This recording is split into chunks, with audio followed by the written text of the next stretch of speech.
بسم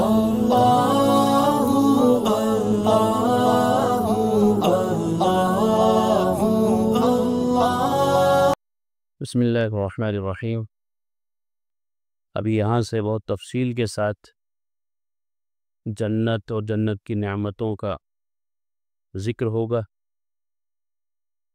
چنانچہ لکھتے ہیں کہ جنت مرنے کے بعد کی تمام منزلوں میں سے آخری منزل ہے۔ جو اس میں داخل ہو گیا ہمیشہ اسی میں رہے گا، اور جو جنت کی نت نئی نعمتوں سے مالا مال ہوتا رہے گا۔ آپ نے برزخ کے حالات بھی پڑھے سنے، جہنم کے بھی، قیامت کے ہولناک مناظر کا بھی مطالعہ کیا۔ اب اگلے اوراق میں جنت کی سیر کیجئے جو متقیوں کے لیے تیار کی گئی ہے۔ سچ یہ ہے کہ مصنف رحمۃ اللہ علیہ نے دہریت و الحاد کے اس پرفتن دور میں ہزاروں بٹکے ہوئوں کو رشد و ہدایت پر لگایا ہے۔ اس کتاب کے ذریعے سے کتنے ہی لوگ رشد و ہدایت پر قائم ہو گئے ہیں، کتنے ہی لوگوں کی زندگی سنور گئی ہے، آخرت بن گئی ہے۔ اس کتاب کو پڑھ کر اس کے اندر جو مضامین ہے جو آدمی کو جھنجھوڑ کر رکھ دیتے ہیں، وہ سوچنے پر مجبور کر دیتے ہیں کہ واقعی ہمیں دنیا کے اندر ایک مسافر کی طرح اور بہت معمولی انداز میں زندگی گزارنی چاہیے۔ اصل زندگی یہ نہیں ہے، اصل زندگی آخرت کی زندگی ہے، تو وہاں کے لیے آدمی کو کوشش کرنی چاہیے۔ چنانچہ مضمون ہے کہ جنت کس چیز سے بنی ہے، اور یہ مضامین اسی لیے بیان کیے گئے ہیں جنت کے، تاکہ آدمی کے اندر شوق پیدا ہو۔ فضائل کسی بھی چیز کے اسی لیے بیان کیے جاتے ہیں تاکہ اس چیز پر عمل کرنے کا جذبہ اور لوگوں کے اندر شوق پیدا ہو کہ یار یہ چیز اتنی فضیلت والی ہے تو اس کو تو حاصل کرنا چاہیے۔ حضرت ابو ہریرہ رضی اللہ عنہ کا بیان ہے کہ میں نے عرض کیا رسول اللہ جنت کس چیز سے بری ہے؟ اس کے جواب میں نبی اکرم صلی اللہ علیہ وسلم نے فرمایا کہ ایک اینٹ سونے کی ہے اور ایک اینٹ چاندی کی ہے، اور اس کا مسالہ جس سے اینٹیں جوڑی گئی ہیں تیز خوشبودار مشک ہے، اس کی کنکریاں موتی اور یاقوت ہیں، اور اس کی مٹی زعفران ہے۔ جو شخص جنت میں داخل ہوگا ہمیشہ نعمت میں رہے گا اور کبھی کسی چیز کا محتاج نہ ہوگا، ہمیشہ زندہ رہے گا، موت نہ آئے گی، نہ جنتیوں کے کپڑے بوسیدہ ہوں گے، نہ ان کی جوانی فنا ہوگی۔ یہ دیکھیے جنت ایسی اچھی چیز ہے کہ جہاں اللہ تعالیٰ اس طرح نعمتوں کی بھرمار کر دیں گے، تو ہم دنیاوی وقتی اور عارضی چیزوں کو پانے کے لیے کیا کچھ نہیں کر گزرتے، کتنی محنت و مشقت نہیں کرتے، اور اس کے لیے کتنی دفعہ ایسا ہوتا ہے کہ اللہ اس کے رسول کی نافرمانی بھی کر گزر جاتے ہیں، حالانکہ یہ یہاں کی ساری چیزیں فنا ہونے والی ہیں، وقتی ہیں اور عارضی ہیں۔ تو کیوں لافانی چیزوں کو حاصل نہ کیا جائے اور لافانی چیزوں کو چھوڑ کر فنا ہونے والی چیزوں کے پیچھے کیوں پڑا جائے؟ تو بے وقوفی کی بات ہے۔ تو جنت کی یہ نعمتیں اور جنت کا یہ بیان ہر مومن کو جنت کا شوق دلاتا ہے، اور حقیقت بھی یہی ہے کہ ہمارا اصل ٹھکانہ، وطن اصلی جو ہے وہ جنت ہے۔ ہمارے ابا کہاں رہتے تھے؟ حضرت آدم جنت میں رہتے، تو وہیں سے تو آئے تھے، تو ہمیں بھی وہیں جانا ہے انشاءاللہ، لیکن اس کے لیے کوشش، محنت، مجاہدہ، قربانی دینی پڑے گی، جب جا کے جنت ملے گی۔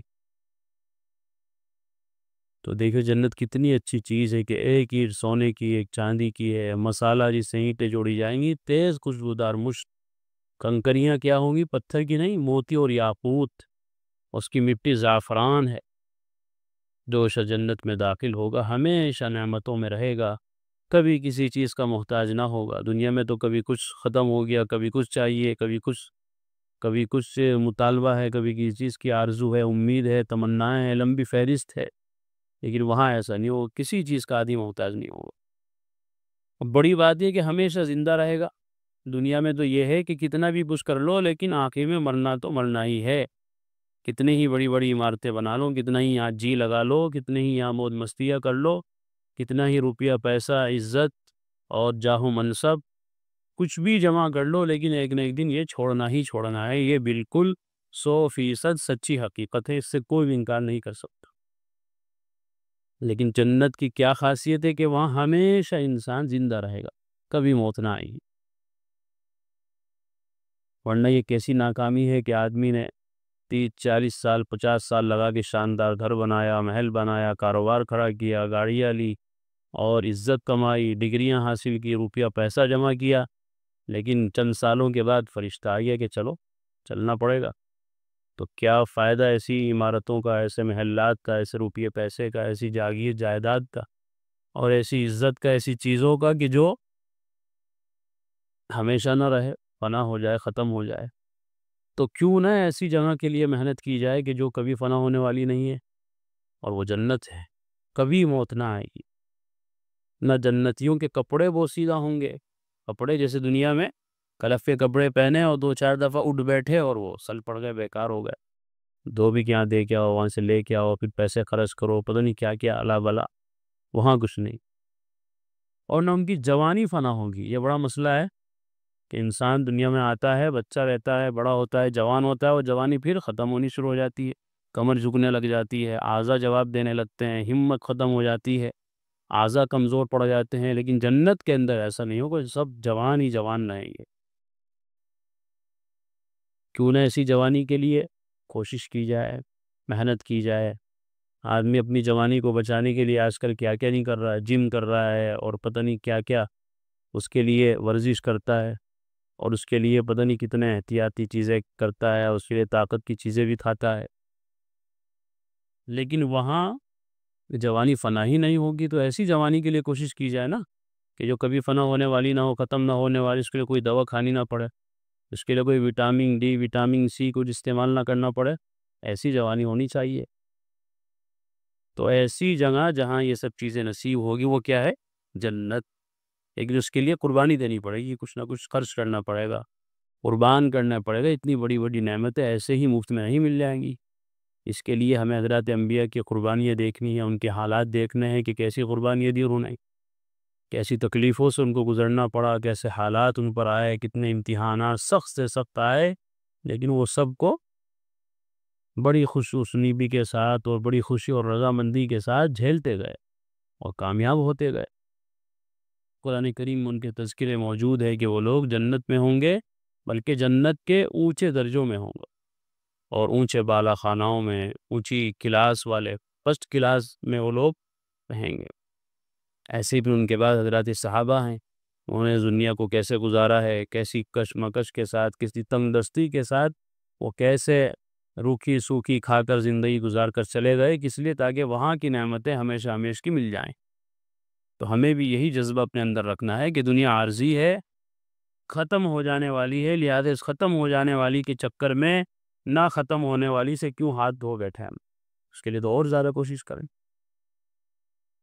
جنت کتنی بڑی ہے، جنت کی وسعت اللہ نے قرآن کریم میں بیان کی۔ سورہ حدید میں ارشاد ہے، سابقوا الی مغفرۃ من ربکم وجنۃ عرضها کعرض السماء والارض اعدت للذین آمنوا باللہ ورسلہ۔ اپنے پروردگار کی مغفرت کی طرف اور ایسی جنت کی طرف دوڑو جس کی وسعت آسمان و زمین کی وسعت کے برابر ہے۔ اتنی لمبی چوڑی ہے، اتنا کہ آسمان و زمین کے درمیان اتنا بڑا فاصلہ ہے، آدمی ناپ بھی نہیں سکتا، سوچ بھی نہیں سکتا، شمار بھی نہیں کر سکتا۔ اور یہ تو انسانوں کو سمجھانے کے لیے، چونکہ انسان یہ سمجھ سکتے ہیں آسمان زمین کو یہ لوگ دیکھتے ہیں، ورنہ اس سے بھی کہیں زیادہ بڑی، لمبی چوڑی اور عجیب و غریب خوبصورت سب چیزیں اس کے اندر مہیا ہیں۔ اس لیے فرمایا کہ ایسی جنت کی طرف دوڑو۔ جی دیکھتے ہیں دنیا میں کہیں 10 روپے کا فائدہ ہو تو آدمی وہاں بھاگا بھاگا جاتا ہے، کہیں مفت کی کوئی چیز مل رہی ہو، چاہے 10 روپے والی کولڈ ڈرنک ہی مل رہی ہو، تو جو جن کو چاہیے تو کیسے بھاگتے ہیں وہ 10 روپے کی وجہ سے۔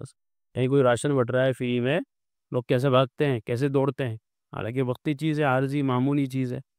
قرآن کہہ رہا ہے سابقو، اگر دوڑنا ہے تو ایسی چیز کی طرف دوڑو کہ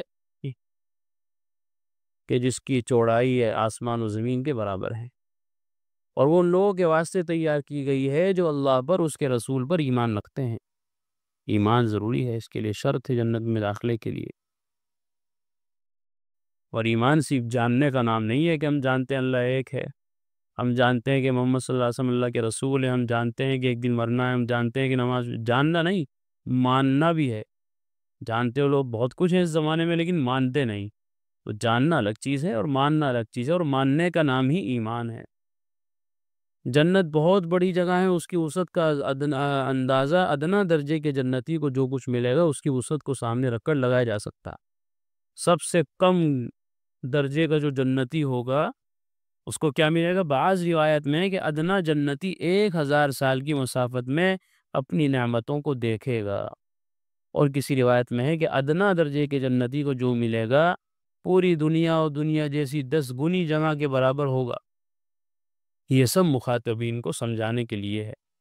روایتوں کے اندر جو نبی اکرم صلی اللہ علیہ وسلم نے جنت کے نقشے کھینچے ہیں وہ اس لیے تاکہ ہم لوگ سمجھیں، ہم اس کے لیے کوشش کریں، فکر کریں کتنی بڑی جنت مل رہی ہے ادنا درجے والے جنتی کو، اور جو اعلیٰ درجے کے جنتی ہوں گے، بڑے لوگ ہوں گے، انہیں اللہ کو زیادہ راضی کیا ہوگا، زیادہ خوش کیا ہوگا، زیادہ محنتیں کی ہوں گی، زیادہ اعمال، ان کو کیا کچھ نہیں ملے گا۔ جب ادنا درجے کے جنتی کو اتنی ساری نعمتیں ملیں گی کہ وہ اتنی زیادہ، اتنی بڑی زمین میں پھیلی ہوئی ہوگی کہ آدمی کو وہاں چلنے میں 1000 سال لگیں گے، تب بھی وہ نعمتیں ختم نہیں ہوگی۔